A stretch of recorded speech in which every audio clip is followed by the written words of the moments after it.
Você já ouviu falar de uma mulher apóstola na Bíblia? Pode parecer surpreendente, mas a história está lá, escondida à vista de todos. Hoje, vamos mergulhar na fascinante história de Júnia, uma figura que desafia muitas das nossas noções sobre a liderança na igreja primitiva. Fique comigo para descobrir quem ela era e por que sua história é tão importante para nós hoje.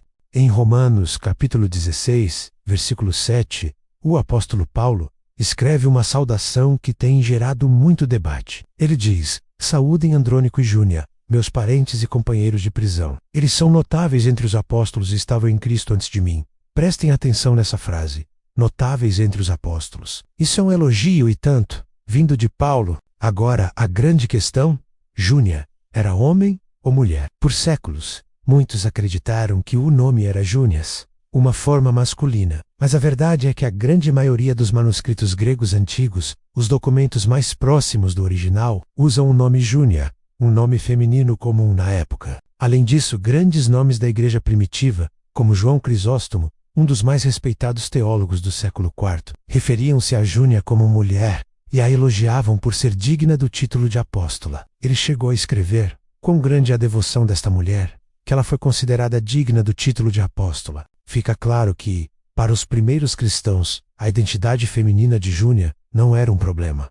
Então o que aconteceu? Por que essa confusão? A partir da Idade Média, alguns copistas e tradutores, talvez desconfortáveis com a ideia de uma mulher apóstola, começaram a alterar o nome para a forma masculina, Júnias. Essa mudança acabou se popularizando em algumas traduções da Bíblia, obscurecendo a identidade real de Júnia por muito tempo. Felizmente, hoje, com acesso a estudos mais aprofundados e aos manuscritos mais antigos, a maioria dos estudiosos bíblicos, tanto homens quanto mulheres, concorda: Júnia era de fato uma mulher. Vamos analisar o que Paulo diz sobre ela. Primeiro, ele a chama de parente, o que pode significar que eram da mesma tribo judaica ou simplesmente compatriotas. Depois, ele a descreve como companheira de prisão. Isso é muito significativo. Mostra que Júnia não era apenas uma seguidora passiva. Ela estava na linha de frente do ministério, sofrendo perseguições ao lado de Paulo por sua fé em Cristo. Ela era corajosa, comprometida e disposta a pagar o preço pelo Evangelho. E o mais impactante,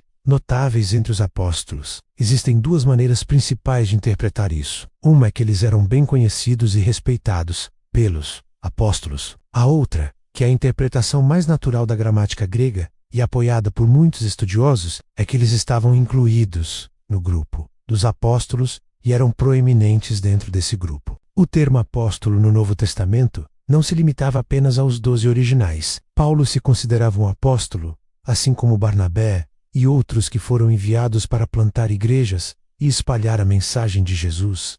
Ser notável entre os apóstolos coloca Júnia em uma posição de grande autoridade e reconhecimento na igreja primitiva. Junto com Andrônico, que provavelmente era seu marido, eles formavam uma poderosa equipe ministerial. Paulo também menciona que eles estavam em Cristo antes dele, o que significa que se converteram ao cristianismo muito cedo, talvez até mesmo durante o ministério terrestre de Jesus, ou logo após o Pentecostes. Isso lhes dava uma posição de anciãos espirituais, pessoas com uma longa e respeitável caminhada de fé. A história de Júnia é revolucionária. Ela nos mostra que desde o início, Deus usou mulheres em posições de liderança e autoridade para construir sua igreja. Em um mundo e uma cultura que frequentemente marginalizavam as mulheres, a comunidade cristã, primitiva, guiada pelo Espírito Santo, reconhecia e celebrava os dons e o chamado de mulheres como Júnia. Ela não era uma exceção à regra, mas um exemplo do princípio radical do Evangelho declarado em Gálatas 3:28, não há judeu, nem grego, escravo nem livre, homem nem mulher, pois todos vocês são um em Cristo Jesus. Reconhecer Júnia como uma apóstola não diminui o papel dos outros apóstolos, mas enriquece nossa compreensão da igreja primitiva. Mostra um quadro mais completo e inclusivo do corpo de Cristo, onde os dons espirituais e o chamado de Deus são distribuídos a todos, independentemente do gênero. A história dela nos encoraja a valorizar e a reconhecer os dons de liderança e serviço de todas as pessoas na igreja hoje. Então, da próxima vez que você ler Romanos 16, lembre-se de Júnia, uma mulher corajosa, uma companheira de prisão de Paulo e uma apóstola notável que serviu a Deus com tudo o que tinha. A história dela foi quase apagada, mas a verdade sempre encontra um jeito de vir à tona. Que você acha da história de Júnia? Ela te surpreendeu? Deixe seu comentário aqui embaixo. Eu adoraria saber sua opinião. Se você gostou de aprender sobre essa figura incrível da Bíblia, não se esqueça de deixar o seu like, compartilhar este vídeo com seus amigos e se inscrever no canal, para não perder os próximos conteúdos. Muito obrigado por assistir e até a próxima.